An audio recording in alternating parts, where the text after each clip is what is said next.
I am standing on the threshold about to enter a room. It is a complicated business.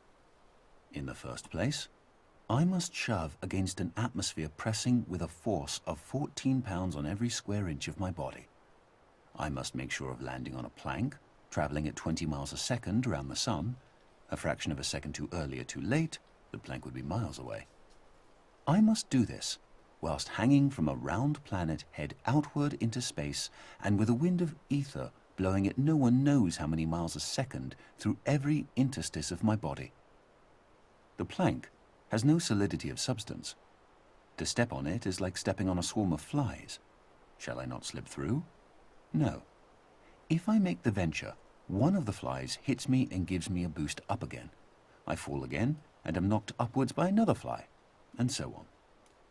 I may hope that the net result will be that I remain about steady, but if, unfortunately, I should slip through the floor or be boosted too violently up to the ceiling, the occurrence would be not a violation of the laws of nature, but a rare coincidence. These are some of the minor difficulties. I ought really to look at the problem four-dimensionally as concerning the intersection of my world line with that of the plank. Then again, it is necessary to determine in which direction the entropy of the world is increasing in order to make sure that my passage over the threshold is an entrance, not an exit.